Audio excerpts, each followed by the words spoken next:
Hi guys, this Aditya from spoken English Guru channel. आप सभी का एक बार फिर से स्वागत है एक बहुत ही इंपॉर्टेंट टॉपिक में। टॉपिक है हाउ टू इंट्रोड्यूस योरसेल्फ।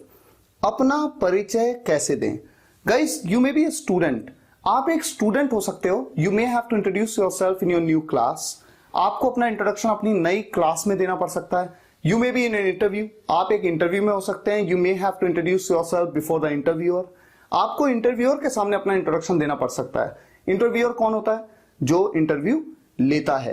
या फिर you may be in an auditorium and you may have to give your introduction in front of thousands of people. आप एक ऑडिटोरियम में हो सकते हो और आपको हजारों लोगों के सामने अपना इंट्रोडक्शन देना पड़ सकता है। Irrespective of where you are, the way you introduce yourself decides what perception people are gonna have about you. जिस तरह से आप इंट्रोडक्शन देते हो ना, ये डिसाइड करता है कि लोगों के मन में, लोगों के ब्रेन में आपका क्या परसेप्शन होने वाला है। आपने एक कहावत सुनी होगी, well begun is half done. अच्छी शुरुआत का मतलब है आधा काम हो गया। ठीक इसी तरह से इंट्रोडक्शन बहुत ही इंपॉर्टेंट रोल प्ले करता है। आज जो स्टेप्स मैं आपको यहां पर बताऊंगा, इन स्टेप्स को अगर आप फॉलो करेंगे तो चाहे आप आज इंटरव्यू देने जा रहे हो या 1 महीने के बाद या 1 साल के बाद, आप कभी भी इंटरव्यू दें, इन स्टेप्स को फॉलो करिएगा। मैं गारंटी से कह सकता हूं, कम से कम इंट्रोडक्शन का तो एक बहुत ही अच्छा इंप्रेशन आप बनाएंगे। तो आइए शुरुआत करते हैं। हमारा सबसे पहला स्टेप है ग्रीट करना। ग्रीट का मतलब होता है अभिवादन करना। जब आप किसी से मिलते हैं तो हिंदी में आप क्या कहते हैं? नमस्ते, नमस्कार, प्रणाम। लेकिन इंग्लिश में आप कहते हैं गुड मॉर्निंग, गुड आफ्टरनून या फिर गुड इवनिंग। हमेशा ध्यान रखें, हाय, हेलो, हे, व्हाट्सअप, ये आप कभी भी नहीं कहेंगे, क्योंकि ग्रीट करने का ये इनफॉर्मल तरीका है, अनौपचारिक तरीका। और जब आप किसी इंटरव्यू में होते हैं या अपनी क्लास में इंट्रोडक्शन देते हैं और उस टाइम पे आपको ग्रीट करना है, तो हमेशा आपको होना पड़ेगा फॉर्मल। दोपहर के 12 बजे तक आप कहेंगे गुड मॉर्निंग। दोपहर के 12 बजे से लेकर के शाम के 5 बजे तक आप कहेंगे गुड आफ्टरनून। और शाम के 5 बजे के बाद अगर कभी इंटरव्यू में या कहीं पे भी आपको इंट्रोडक्शन देना है तो आप हमेशा कैसे ग्रीट करेंगे? Good evening. अब आप बताते हैं अपना नाम और उसके बाद आप बताते हैं कि आप किस जगह के रहने वाले हैं। तो देखिए, नाम बताने के लिए जनरली 4 तरीके लोग यूज करते हैं। दिस इज अपना नाम, आई एम अपना नाम, माई सेल्फ अपना नाम, या फिर माई नेम इज और अपना नाम बताते हैं।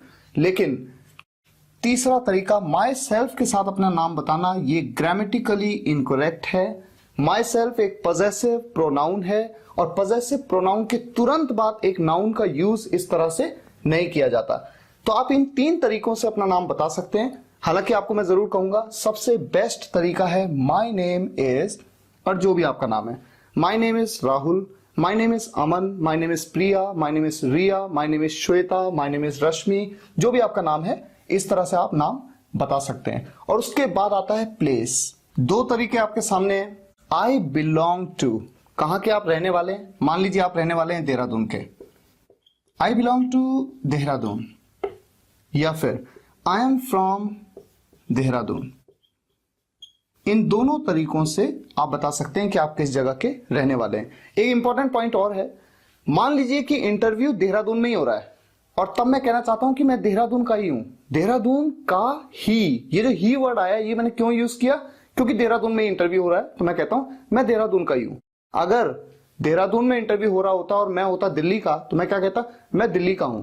तब मैं ये थोड़ी कहता मैं दिल्ली का ही हूं, नहीं, तब मैं कहता मैं दिल्ली का हूं। यहां पर मैंने कहा मैं देहरादून का ही हूं, यानी देहरादून में इंटरव्यू हो रहा है और मैं देहरादून का ही हूं। ऐसे केस में एक वर्ड आप यूज करते हैं, इटसेल्फ। मान लीजिए आप कोटा के हैं और कोटा में ही इंटरव्यू हो रहा है, तो आप किस तरह से कहेंगे?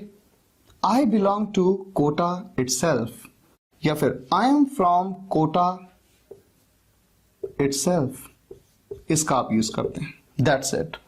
आपने पहले बताया अपना नाम, उसके बाद आपने बताया कि आप कहां के रहने वाले हैं। अगला स्टेप है फैमिली, और उसके बाद आप बताते हैं अपनी क्वालिफिकेशन के बारे में। जब आप बताते हैं अपनी फैमिली के बारे में, तो एक सेंटेंस आप रट सकते हैं। इन माई फैमिली, मेरे परिवार में, अपार्ट फ्रॉम माई पेरेंट्स, मेरे माता पिता के अलावा, आई हैव, कौन कौन है? मान लीजिए आपका एक बड़ा भाई है और एक छोटी बहन है। आप कह सकते हैं I have an elder brother and और एक छोटी बहन, अ यंगर सिस्टर। बस इतनी सी बात। अब मान लीजिए आपका केवल एक भाई है जो बड़ा है आपसे, तो आप कहते हैं I have an elder brother, that's it, बस यहां पर फिनिश हो गया। या फिर आपकी एक बहन है, केवल बड़ी बहन है, I have an elder sister. या फिर मान लीजिए आपकी केवल एक छोटी बहन है, I have a younger sister. अगर आपके दो बड़े भाई हैं तो आप कहते हैं I have two elder brothers, brother नहीं ब्रदर्स, प्लूरल हो जाएगा, एस लग जाएगा इसके बाद। या फिर मेरी दो बड़ी बहनें हैं, I have two elder sisters. मेरी दो छोटी बहनें हैं, I have two younger sisters. अगर आपके परिवार में आपके माता पिता के अलावा आपकी दादी जी भी हैं, दादी जी को आप क्या कहते हैं, ग्रैंड मदर। तो आपको सिर्फ इतना करना है, यहां पर कोई छेड़छाड़ नहीं करनी है। यहां पर ऐड कर लीजिए apart from my parents and grand mother, मेरे माता पिता और दादी जी को छोड़कर या दादी जी के अलावा मेरे दो भाई हैं, दो बहनें, जो भी है। तो इस तरह से इस सेंटेंस को आप नोट कर लेंगे और हमेशा ऐसे ही आपको बोलना है, आप कभी भी कंफ्यूज नहीं होंगे। अब बात करते हैं हमारे अगले स्टेप की, जो कि है क्वालिफिकेशन। जब आप अपनी क्वालिफिकेशन बताते हैं, अगर आप 6th क्लास में, तो आप कहेंगे आई एम इन क्लास 6। यहां पर ध्यान रखें 6th नहीं, ये नहीं कि आप कहते हैं 6th नहीं कहना है, आपको क्या कहना है, आई एम इन क्लास 6। या फिर I am in class 7, I am in class 8, I am in class 9, I am in class 10, I am in class 11, I am in class 12। Competitive exams में भी अक्सर इस तरह से कंफ्यूज किया जाता है। आपके सामने एक सेंटेंस आता है आई एम इन क्लास और ऑप्शन आ जाता है 6 या 6th, और वहां पर अक्सर आप सोचते हैं 6th क्लास, तो क्लास 6th आप लिख देते हैं, वो गलत है। ये आप हमेशा ध्यान रखें, ग्रामेटिकली इनकरेक्ट है। दूसरे सेंटेंस में आई एम इन, या आप इस तरह से कह सकते हैं I am in 6th standard. यहां पर आप 6th कहते हैं, 6th स्टैंडर्ड नहीं, 6th standard, 7th standard, 8th standard, 9th standard, 10th standard, 11th standard, 12th standard. आप ग्रेजुएशन कर चुके हैं तो आप कहते हैं आई एम अ ग्रेजुएट। आप पोस्ट ग्रेजुएशन कर चुके हैं तो आप कहते हैं I am a post graduate. या फिर एक दूसरा तरीका, मान लीजिए आप इलेक्ट्रॉनिक्स में बीटेक हैं तो आप कहते हैं I am BTech in electronics, I am BTech in computer science, I am BTech in mechanical engineering, I am BTech in electrical engineering. या फिर आई एम पीएचडी, मैं पीएचडी हूं किसमें, in physics. I am PhD in English, I am PhD in mathematics, जिसमें भी आप PhD हैं। और एक इंपॉर्टेंट पॉइंट, जब आप 12th के बाद जब आप किसी हायर एजुकेशन को परसू करते हैं, हायर एजुकेशन को कर रहे होते हैं, उसे परसू करना कहते हैं। तो आप कहते हैं आई एम परसुइंग, मैं कर रहा हूं या मैं कर रही हूं क्या। मान लीजिए आप ग्रेजुएशन कर रहे हैं, आई एम परसुइंग ग्रेजुएशन। या फिर I am pursuing post graduation, I am pursuing BTech, I am pursuing PhD. जो भी आप परसू कर रहे हैं, जो भी आप कर रहे हैं, हायर क्वालिफिकेशन जो आप ले रहे हैं, उसे आप परसू कर रहे हैं। और या फिर एक तरीका और है, आई एम इन, जैसे मान लीजिए आप बीए सेकेंड ईयर में, I am in BA second year, I am in BSc third year या final year, I am in BTech first year, इस तरह से। तो जो भी आपकी क्वालिफिकेशन है या आप परसू कर रहे हैं या आप कर रहे हैं, उसे आपको नोट कर लेना है और इसी तरह से इंट्रोडक्शन में आपको यूज करना है। तो ये बात हुई क्वालिफिकेशन की। अगला स्टेप है एडिशनल क्वालिफिकेशन। ये क्वालिफिकेशन को मैंने शॉर्ट में लिख दिया। या फिर स्किल्स। अगर आपके पास कुछ एडिशनल क्वालिफिकेशन है, एडिशनल का मतलब होता है अतिरिक्त। यहां पर दो सेंटेंसेस मैंने आपके सामने लिखे हैं।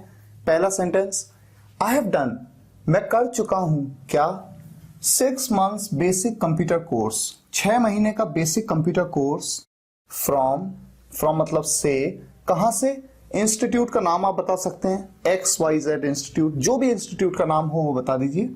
इन ईयर, कौन से साल में, इन 2013, इन 2014, इन 2015, जो भी है। ये जो फ्रॉम के बाद इंस्टीट्यूट का नाम है या इन के बाद जो साल है, या बताना चाहें तो बताएं, ना बताना चाहें तो नहीं बताएं, ये आपके ऊपर है। आप इतना भी कह सकते हैं I have done 6 months basic computer course. दूसरा sentence I have done 6 months course, या 6 months का डिप्लोमा हो सकता है तो डिप्लोमा कह दीजिए। ऑन, या फिर ट्रेनिंग भी हो सकता है, आई have done 6 months training, training हो सकता है, इंटर्नशिप भी हो सकता है। ऑन कोर्स का नाम, मान लीजिए वेब डेवलपमेंट में किया आपने, आई have done 6 months diploma on web development from institute का नाम इन ईयर। अगर आप एक स्टूडेंट हैं तो स्टूडेंट्स को जनरली इंट्रोडक्शन देते हुए क्वालिफिकेशन बताने की कोई जरूरत ही नहीं पड़ती, क्योंकि जिस क्लास में आप पढ़ रहे हैं सबको पता है कि आप इस क्लास में हैं, वो भी आपके साथ उसी क्लास में है। एडिशनल क्वालिफिकेशन आपने गेन ही नहीं की होती, इसलिए आप बता नहीं पाते। जैसे मान लीजिए आप 6th स्टैंडर्ड में हैं, तब आपने कोई कंप्यूटर कोर्स नहीं किया, कोई पर्टिकुलर ट्रेनिंग नहीं की, तो कोई एडिशनल क्वालिफिकेशन आपके पास है ही नहीं, तो आपको मेंशन करने की जरूरत ही नहीं होती है। और एक्सपीरियंस का तो कोई क्वेश्चन ही नहीं है, क्योंकि काम करने का कोई भी एक्सपीरियंस आपके पास नहीं होता है। तो जो स्टूडेंट्स हैं उनके लिए ये स्टेप्स अप्लाई नहीं होते हैं, लेकिन जब आप इंटरव्यू में जाते हैं वहां पर ये बहुत ही इंपॉर्टेंट है। देखिए एक्सपीरियंस की जब हम बात करते हैं, 3 सेंटेंसेस आपके सामने हैं। पहला, आई एम अ फ्रेशर। मान लीजिए आप अभी भी पास आउट हुए हैं किसी यूनिवर्सिटी से, किसी प्रोफेशनल कोर्स से, और आपके पास काम करने का कोई एक्सपीरियंस नहीं है, तो आप कहते हैं आई एम अ फ्रेशर। अब जब आपको एक्सपीरियंस हो जाता है तो आप कहते हैं I have 2 years experience in. अब काम का नाम बताइए। मान लीजिए वेबसाइट डेवलपमेंट में आप घर पे ही बैठ के काम करते हैं, वर्क फ्रॉम होम, और वेबसाइट डेवलपमेंट का काम करते हैं, आपको 2 साल का एक्सपीरियंस है, तो आप कहते हैं I have 2 years experience in web development, website development, Android app development. कोई भी आप प्रोफेशनल वर्क का नाम ले सकते हैं, या फिर आप किसी कंपनी में काम कर रहे हैं या कर चुके हैं, इस तरह से sentence I have 2 years experience working with या वर्किंग इन, दोनों तरह से बोला जाता है। और फिर आप बताते हैं कंपनी का नाम। मान लीजिए HCL में आपको 2 साल का काम करने का एक्सपीरियंस है, तो आप कहते हैं I have 2 years experience working with या working in HCL as a या एन। अब पोजीशन का नाम बताते हैं। मान लीजिए आप वहां पर ऑफिसर थे, तो आप कहते हैं एज एन ऑफिसर, क्योंकि ऑफिसर के साथ क्या यूज होगा, एन। या फिर आप वहां पर एग्जीक्यूटिव थे, एज एन एग्जीक्यूटिव। या फिर आप वहां पर मैनेजर थे, मैनेजर के साथ ए का यूज करेंगे, एज अ मैनेजर। अगला स्टेप है हॉबी। हॉबी का मतलब होता है शौक। आपको क्या शौक है। एक सेंटेंस आपने अक्सर सुना होगा, माई हॉबी इज, मेरी हॉबी है लिसनिंग टू म्यूजिक, म्यूजिक सुनना। गाइज यहां पर इंपॉर्टेंट पॉइंट ये है, हमेशा ध्यान रखिए, लिसन का मतलब होता है सुनना। लिसन एक ऐसी वर्ब है जिसके बाद हमेशा आप प्रेपोजिशन टू का यूज करेंगे। कई बार मैं सुनता हूं कोई कहता है लिसनिंग म्यूजिक, नहीं, लिसनिंग म्यूजिक नहीं, लिसनिंग टू म्यूजिक। पहला पॉइंट। दूसरा, माई हॉबी इज, इनमें से कोई भी हॉबी हो सकती है। My hobby is reading books, किताबें पढ़ना मेरी हॉबी है, या फिर रीडिंग मैगजीन्स, रीडिंग नॉवेल्स, जो भी आप पढ़ना पसंद करते हैं। My hobby is dancing, my hobby is singing, मेरी हॉबी है गाना। गाना बोला तो यानी गाने गाना। और अगर आप पर्टिकुलरली ये मेंशन करना चाहो कि आपको पुराने गाने गाना पसंद है, तो आप कह सकते हैं my hobby is singing old songs, my hobby is cooking, my hobby is playing cricket, my hobby is playing football, या जो भी गेम आप खेलना पसंद करते हो। एक तो ये तरीका है। दूसरा, यहां पर एक पॉइंट और है, माई हॉबी इज, इसकी जगह पर हम कह सकते हैं आई लव।